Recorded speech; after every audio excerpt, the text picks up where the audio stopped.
Correct technique and form at McFit is really important. It's best you do the correct technique to hit the right muscle groups and get the most out of your training while you're training. Squat jump, back straight and get a wee bit deeper. Watch me first yours and you get more out of the power of the legs in the quads and the hamstrings and the glutes. So squat jump, feet together, down deep.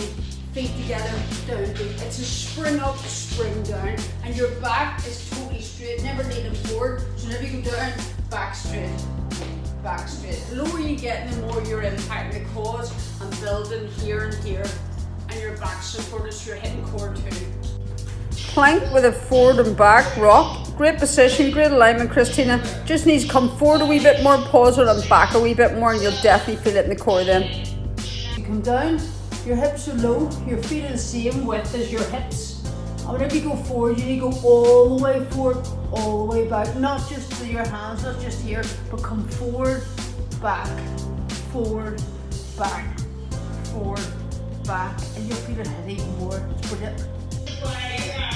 Plank position's great, it's very, very good. Just make sure your elbows are underneath your shoulders to support you, and then you won't end up hurting yourself at all. So it's step wide, wide, narrow, narrow, wide, wide, narrow, narrow. Keep your hips down. Great work, Christina. Plank position, wrists underneath your shoulders, jumping wide, narrow, keeping your hips low. Very good. Leg lifts, great position. Maybe pause a wee bit longer at the top and then it really hit the lower core if you just hold it for a second or two more at the top. Well done.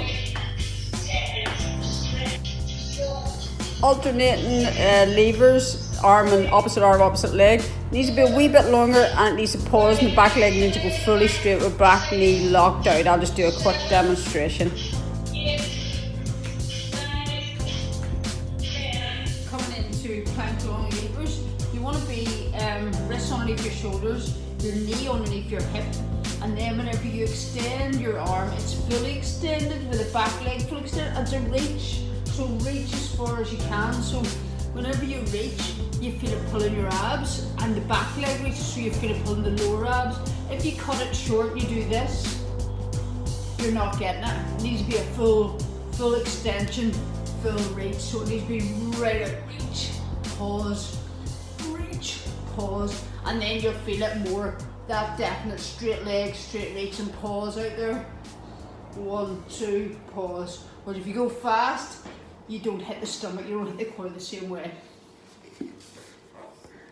Okay, you can see Christina straighten her neck. So her chin needs to sit in her chest and hold it there all the time. And she needs to slide up the thighs instead of the hands on and hands off. And then she'll definitely hit the stomach muscles and she won't damage her neck muscles and cause further back problems later on.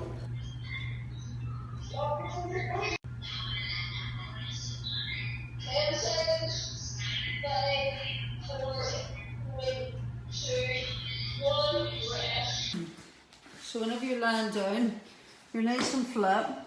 Your chin needs to be tucked on your chest and it doesn't move, the head doesn't move. It stays there looking forward all the time. Your hands on your thighs. I'm just going to move back slightly so you can see me. Your hands on your thighs and they don't go in and out because that won't hit your abs. It must be up. Pull from your stomach down. Pull from... And your head doesn't move, it stays stuck. So it's your stomach muscles that pull you up and come back down. Pull you up, come back down. Perfect, then you won't get sore neck, you'll hit your abs. This is a difficult exercise and really hurts when you do it right. Your chin needs to go to your ceiling and your head not rocking forward and back, and make sure you're pulsing to the ceiling. You're here and you're lying back, your hands are clasped together behind your neck. Your chin's going to the ceiling, your elbows are pushed as far back as you can get them. Your head's on the ground and then up.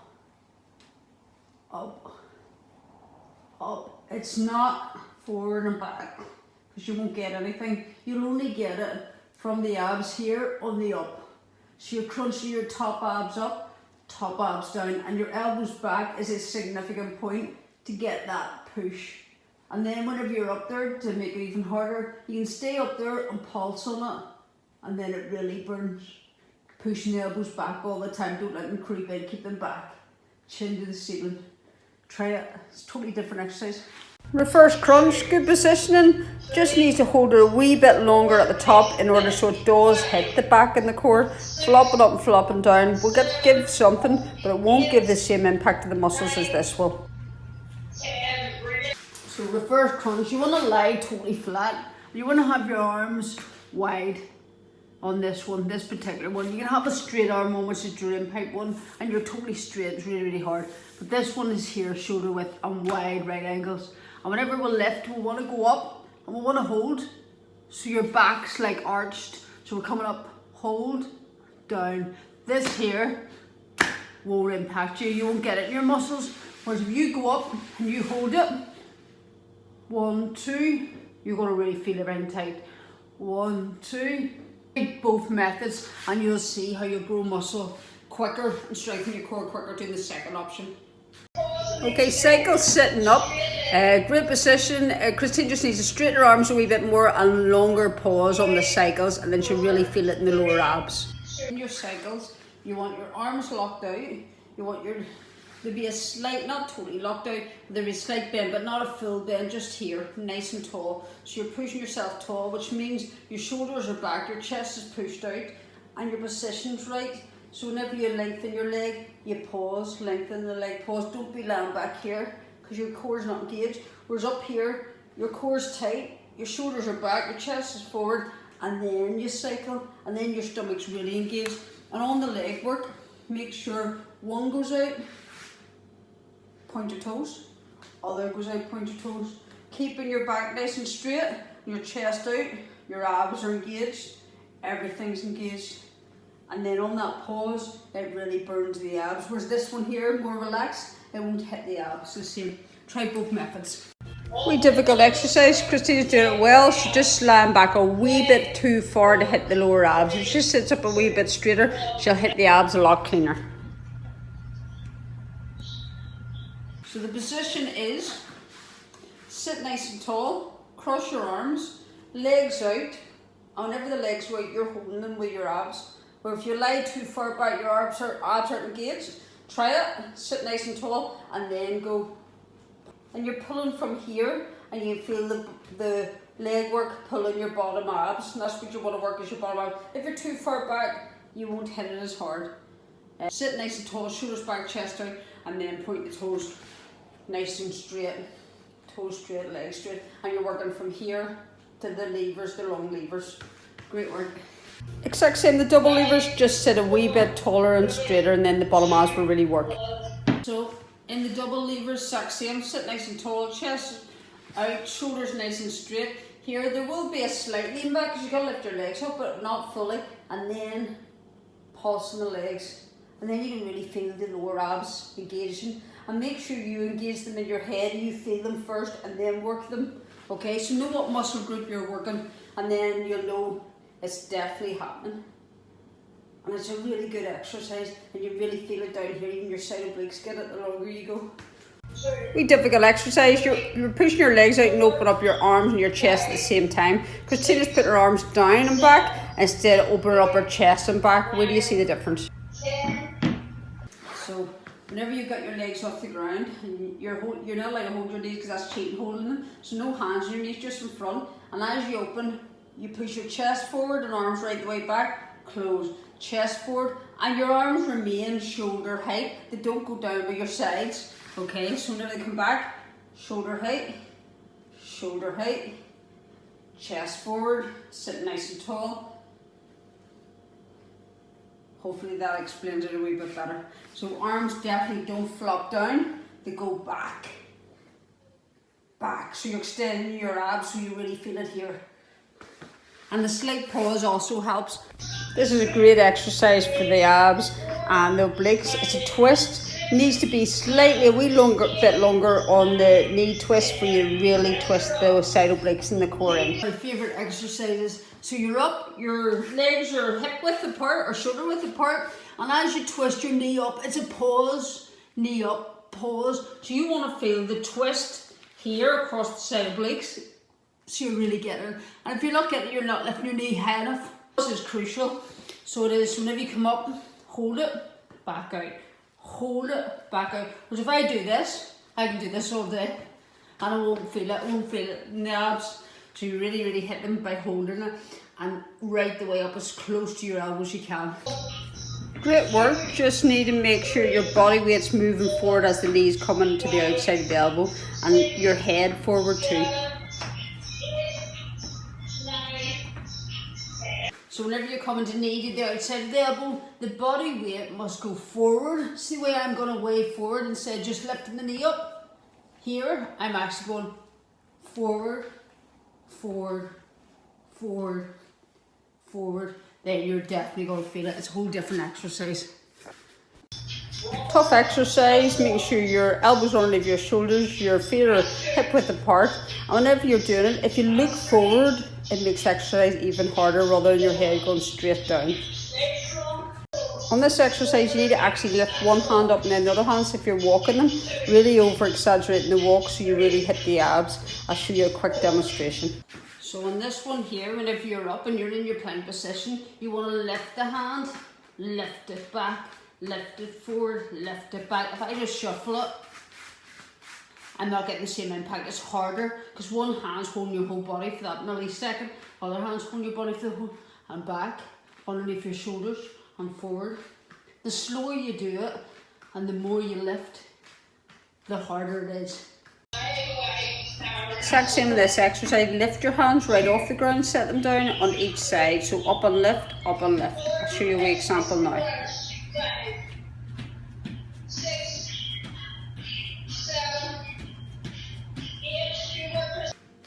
So your wrists are underneath your shoulders, your legs are hip width apart, your hips are nice and flat like plank, and it must be lift, lift, lift, lift, not shuffle. It must be a clean lift, a clean lift. Keeping your hips facing forward and they're not allowed to move your hips at all. Good work. Good technique, just needs a longer pause on the way out. I'll show you a wee difference for making it harder. Hands are underneath your hips, so you're sitting on them basically. And whenever your knees come in, your knees go out, close to the ground as you can and pause out there and then bring them back in, out, pause. This here is okay, but it's not doing the same. Hit the muscle, chin on your chest, looking forward, so you're crunching at the same time. So your abs are really tight. You're still crunching the stomach together. In, out. To make it harder, is hands at the side. In, out, or really harder, hands at your chest. But you need to have great control of the small of the back that you're pushing it, so there's no arch in the bottom of your back. It's pushed to the ground before you go into the advanced levels. So in this exercise, Christina needs to twist into the long leg, so her elbow needs to go to the long leg, and then she'll definitely get the hit on the abs. For this one that we were demonstrating here, you got a long leg, twist and crunch. In, back to center neutral position, long leg, twist and crunch. So you're actually twisting your side obliques right in, so you get the full effect. So twist, right round. Right round. And remember the pause on it, and bring your abs forward as well as over. So you're not back here, you're right in. Good work. Great exercise. To hit it harder, stretch further out to the sides before you touch the ground. Lean back and chest to the ceiling, and you'll notice a whole different approach. 4, 5, 6, 7, 8, 9, 10, back, go, 5, 4, 3, 2. Side obliques, loads of people just cross their legs and do this. Okay, but if you actually cross your legs, make your reach further out, away from your side, you'll feel it already. And then if you change and you put your chin to the ceiling and your chest back, you're going to get it right down the side obliques. Far harder exercise than just this. Okay, give it a go. Okay, this exercise is core, back, shoulders. It hits everywhere. This exercise, if it's done right, as Christine walks out, her hips don't drop into plank position.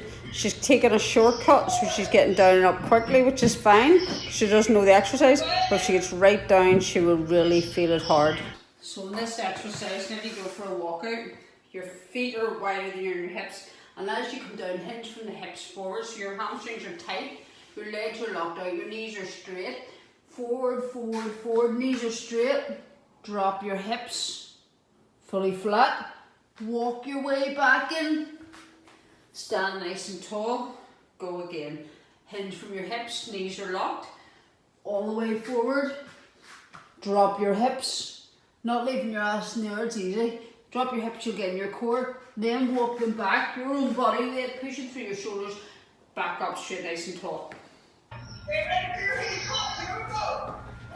Great exercise, great work. Just need to get your back not so much bent forward. It needs to be straight back and down as if you're nearly squatting. And then you'll feel it really in your core and your back. So when Christina was doing it, she was leaning forward and coming like this. So you actually want to go down, up, down, up. So your back straight, you've got to squat to get down and then come up and tap your toes, and makes the exercise so much harder. Unfortunately, Christina's stuck for room here, but the exercise must remain fluent. It's 2 hands, 2 feet, 2 hands, 2 feet, and it doesn't stop. It's non-stop fluent movement. If you have a quick look at mine. So it must be definitely 2 hands and 2 feet jump off the ground. So you're down like a chimpanzee. The dog's trying to get in fold. So 2 hands flat, palms flat, jump. 2 hands, jump.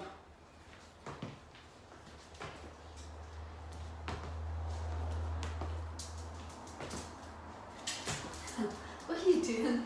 So palms flat makes it even more harder, and the feet, 2 feet jump, 2 feet jump.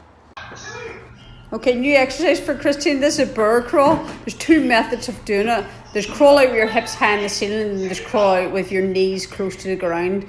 Both are difficult, but it needs to be fluent. And Christine's got a wee bit of short space here, but we'll show her how to do it properly. Bear crawling. Some people will teach it that your palms are flat and your hips are high, but it's still opposite arm, opposite leg. It's still a crawl like a bear, and backwards it's there like a crawl. The other method is knees as close to the ground as you can, and then go opposite, opposite, opposite, opposite, and back. But you're carrying your own body weight on your shoulders, on your thighs, on your back, on your core. It's brilliant exercise. It does the full body, and it's brilliant for mobility and injury prevention. Great work here. You can see whenever Christina walks and squats, the top of her body leans forward, so she's not really hitting her quads and her glutes as tough as she can. So if she straightens her back slightly, it'll make all the difference. The walk, you want to keep your back nice and straight. It stays straight all the time. So whenever I walk and squat, I go down straight and never lean forward. And I walk the other side, I go down straight. And I go as low as I can with both knees facing forward. So whenever I walk, here we go, low, my back straight. Low, back straight, down as far as nearly a right angle of your knee crease.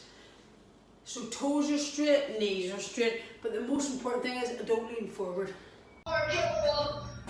So you can see in this exercise, Christina's got that lean forward small habit. So we're going to correct that now for you, and you'll see the whole difference in how you can grow your leg muscles and your explosive power, whatever you do to fix your alignment.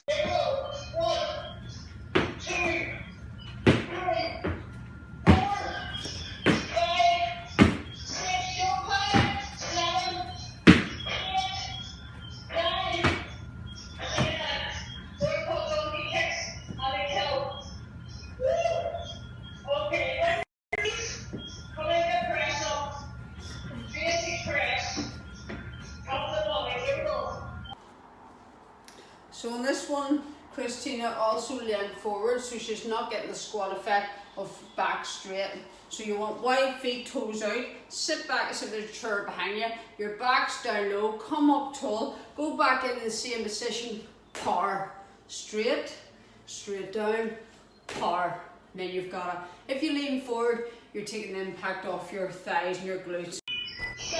Polar bear press is an amazing exercise. Christina's heels remain firmly on the ground. They need a lift, so she puts the top of her head, the crown of her head to the ground. At the minute she's just working her like a press up position. That's not what we're looking. We're looking at a shoulder workout. Here, I'll show you. For polar bear press, it's feet wide on your hips, hands about that far away from your feet. They're not very far. so it makes it harder. Top of your head coming to the ground, so your heels have to actually lift. Now maybe a wee bit too close, so put it out a bit further.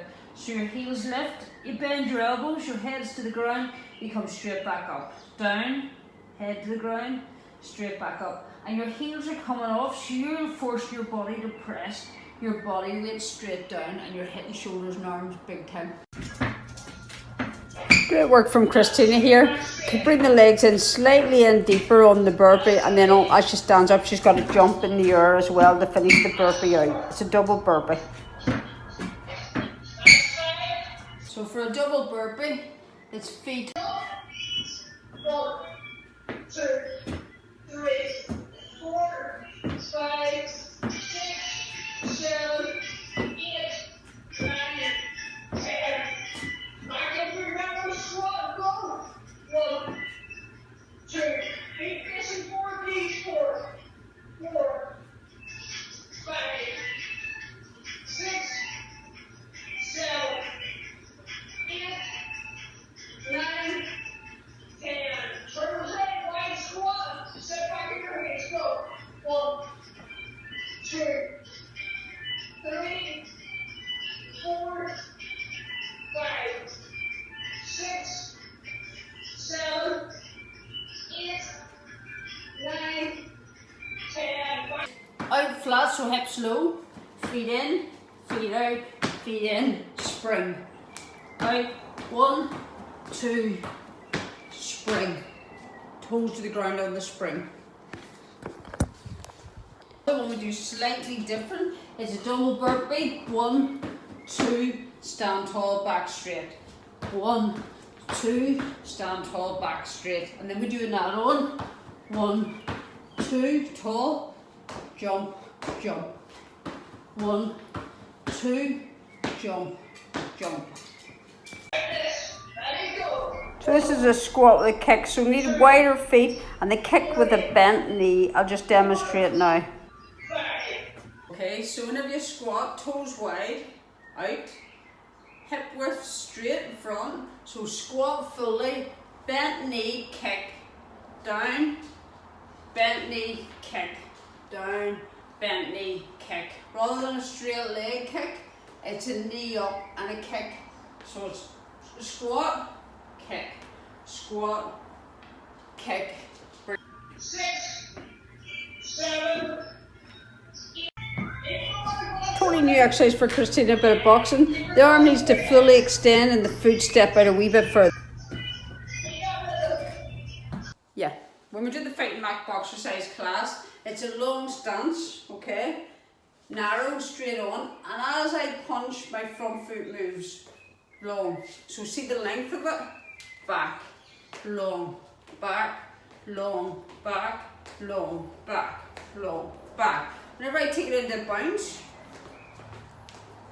still goes long, and the punch lands as the foot lands. This technique here is opposite arm to opposite leg, and it's brilliant for abs, legs and hip mobility, especially for dancers. I'll show you a wee demonstration. My left leg forward and my right hand up, and the other one's at my chin, and as I change legs, the other one comes out. Start like that first and then pick up your speed. Rotate straight arms as long as you can get them, straight legs, twisting your hips, twist your shoulder in on the punch. So a new exercise for Christine is a hook. Elbow needs to be high and needs to come across the front of the face. And the step, you must twist and pivot on the ball of the foot. I'll show you now. So whenever you hook, it's a right angle, elbow here, and you're punching through. That's how you want it to feel it, with the elbow staying up, not dropping. So with your feet step out, and as you punch, you twist. Punch, twist, punch, twist. So you're twisting from your hip in to generate the power, but also get your hips involved and your abs working. So as we hook, hook, hook, hook, hook, twist them in, rather than just your arms doing the work. Okay, last one, rhino. A really important exercise. After each knee bend, Christina stands up tall. You've got to stay low all the time to get the real burn and the real effect of the growth on the quads, the hamstrings and the glutes for the dancing. Okay, whenever I'm doing rhino, I'm in squat position, so I'm sitting nice and tall. I am down, I'm sitting down all the time, don't come out of it. And I bend one knee and then I come back to the squat position. I never come up tall again. I stay low all the time. Here, here, here, here. Totally different exercises, and Christine, you'll feel the burn. This is a tough exercise. Well done, Christine, on this one. You make the pump longer and bigger if you want, but that's amazing.